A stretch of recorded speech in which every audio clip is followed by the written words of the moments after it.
Bonjour à tous et bienvenue sur Tuto Blender. Dans ce Quick Tips, je vais vous parler d'un truc qui va concerner ceux qui ont de la mémoire et qui aiment bien se souvenir de plein de trucs. Alors déjà dans Blender, quand vous voulez bien vous servir de Blender, il faut vous rappeler de tous les raccourcis clavier qui existent. En tout cas, ça permet d'aller beaucoup plus vite et c'est la manière la plus efficace, d'après moi, en fait, de servir de Blender rapidement et intuitivement. Si vous avez machinalement les raccourcis clavier en tête et que vous réfléchissez même pas quand vous les faites parce que vous avez une très bonne mémoire et vous les faites de manière automatique, eh bien vous allez aller beaucoup plus vite et Blender ne sera plus qu'un outil comme le peintre qui ne se soucie même plus de son pinceau lorsqu'il peint. Mais alors les raccourcis clavier déjà, c'est plein de lettres à se souvenir, mais il y a un niveau encore plus loin que ça.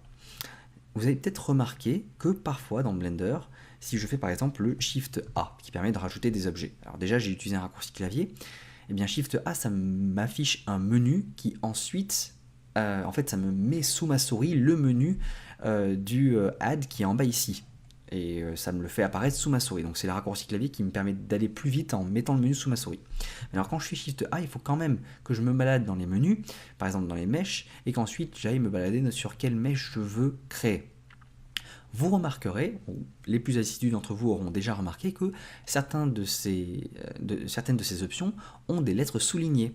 Une lettre par ligne de souligné. Le plane, ça a le P de souligné. Le cube, ça a le C. En général, c'est la première lettre, mais si jamais cette lettre a déjà été prise ailleurs, eh bien, ils en mettent une autre. Par exemple, cylinder, ils ne peuvent pas prendre le C parce que le C est déjà utilisé pour le cube qui est là. Donc, ils mettent la deuxième, le Y. Ces lettres soulignées sont des raccourcis. Donc, si je fais mon Shift A, C, alors non.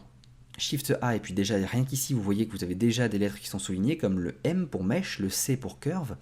Je peux dire Shift A, M pour être dans les mèches, puis C pour avoir un cube, et je viens de créer un cube. Alors il y a deux cubes au milieu maintenant, donc je vais supprimer les deux cubes, comme ça vous le verrez facilement.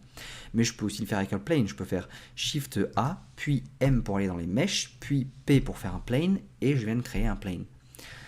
Qui est là. J'espère que vous comprenez un peu la logique. Ça marche en mode édition aussi. Si vous faites par exemple des raccourcis comme W, il y a plein d'options dans W, mais ils ont tous des lettres soulignées. Par exemple, Loop Tools va ensuite encore avoir d'autres lettres soulignées avec d'autres options et tout ça. Et si vous vous rappelez de toutes ces raccourcis, enfin, toutes ces initiales, c'est pas des initiales, mais toutes les lettres d'activation de ces objets, vous allez savoir que pour faire un subdivide, vous pouvez faire WS, boum, et vous avez fait un subdivide. Et que si par exemple vous vouliez faire dans Loop Tools, il y a quoi Circle par exemple, eh bien vous pouviez faire WLC et vous aviez fait le circle. Alors là, je le fais lentement parce que moi, je n'ai pas du tout l'habitude d'utiliser ce genre de choses. Je vous fais quand même le quick tips dessus parce que j'imagine que ça peut en plaire à certains, ça peut plaire à certains, de savoir qu'en faisant telle combinaison de lettres à la suite, vous pouvez arriver à utiliser vos outils rapidement comme ça. Voilà, j'espère que ce quick tips vous sera utile et je vous dis à la prochaine. Salut!